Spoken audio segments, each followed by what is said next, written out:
haraheze igihe kitari gito mu gihugu hibonekeza ikena ry'ibinyobwa bya Brarudi.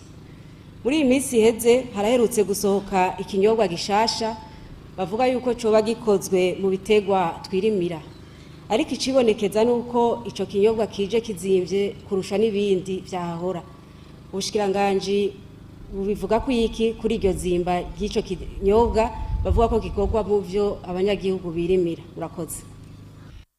Murakoze cyane nivyo umupfasoni Jane muri CCB FM Please yabajije ibijanye n'ikinyobwa Amstel Bright giheruka guhingurwa ngaha mu Burundi.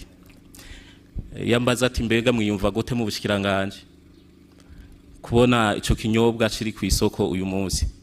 Mu bushikiranganje by'ukuri turahimbawe kubona akamo katewe na leta mvyeyi leta nkozi eka mbere biciye mu bushikiranganje aho amahinguriro atari make n'abagwiza tunga bafati ya mbere kugira ngo umwimbu ubonetse canke n'ibidandazwa bisanzwe biri ngaha mu Burundi canke ivyo twirimira dushobore kubivyaza umusaruro. Ikigori cahora kivamwo umutsima kikavamwo kugaburira ibitungwa, ariko uyu munsi dushoboye no kuronka urukanywa ruvuye muri ico kigori, dufata vy'ukuri ko ari intambwe ikomeye. Ati mbega none ko kiri ku giciro kiri hejuru? Nivyo koko ikigori kirahingurwamwo carahinguwemwo iki kinyobwa, ariko ntimwibaze yuko ari urutete gusa gonyene rukoreshwa mu guhingura irya nzoga. Hariho ibindi vyankenerwa ihinguriro ishira hamwe Brarudi rikura hanze y'igihugu, hariho mbere n'ibindi biva mu Abenegihugu ivyankenerwa mu guhingura iyo nzoga biheza bigafasha kugira ngo ihinguriro rishobore guhingura kirya kinyobwa. Rero igiciro kiri kuno munsi ntitwofata yuko ari igiciro kiri hejuru cyane, ariko no kugira ngo niryo hinguriro riko rakora ico kinyobwa rifashe rishobore kubandanya rikora, ntiritangura no munsi ngo ejo tubona yuko ivyo binyobwa bitasubiye kuboneka.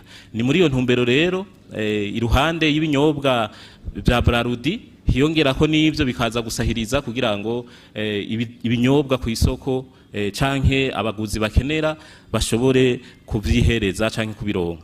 Ico mwomenya mbere nuko burya mu bihugu bimwe bimwe hariho ibintu bihingurwa mugo bidaca bikoreshwa aho nyene. Ejo ntimuzotangare mubonye hari gihinguwe ngaha mu Burundi mugabo kigashogwa hanze gusa, kuko bishoboka ko mu Burundi tavyo bashobora kuba bakenera mugabo hakaba ari hahandi babikenera. Amahinguriro rero ahubwo ahamagarirwa kurondera uburyo bwose bushoboka kugira ngo tuduze ubutunzi bw'igihugu mu guhingura ivyo Barundi bakenera n'ibindi bikenerwa n'abandi bo hanze, ariko ushobora gusanga n'abarundi badakenera cyane. Murakoze. Iki kinyobwa cha Amstel Bright nkuko umenyesha makuru yatanguye abivuga, iki kinyobwa ngo nticaguye neza koko abarundi.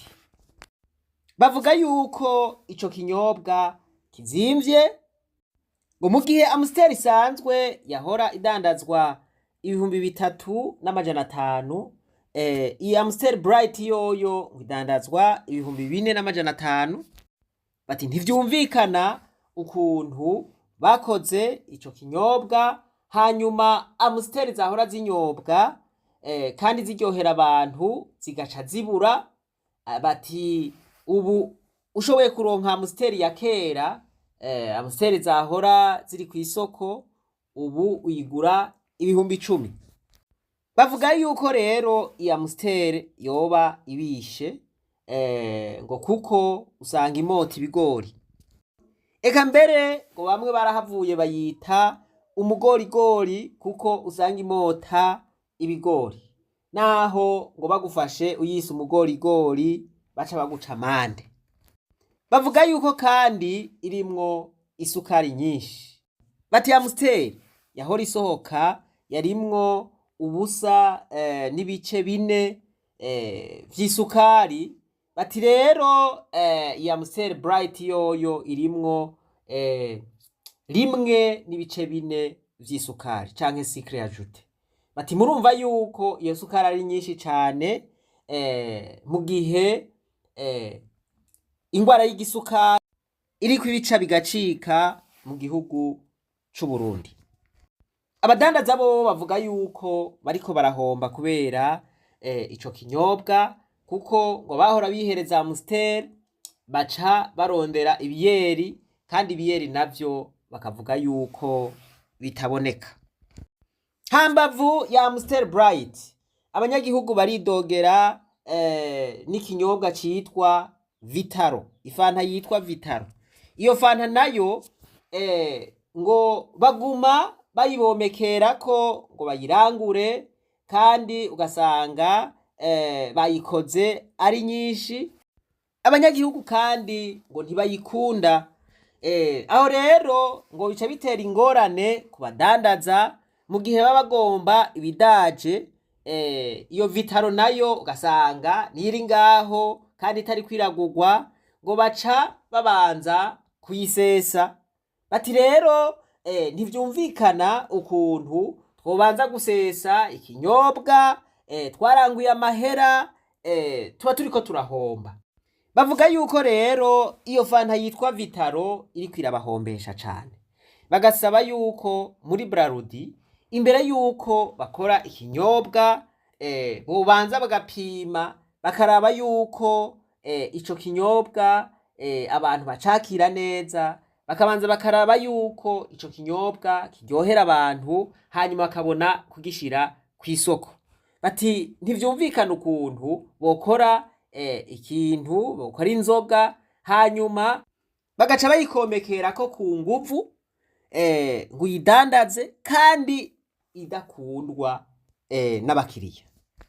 Nuko bagasaba rero yuko ibinyobwa bibiri Amstel Bright na Vitaro Brarudi vyofuma bihinyanyurwa bigakorwa ukundi, aho vyoza bikundwa n'abantu, hanyuma n'abadandaza bakaronkera akoyokwe.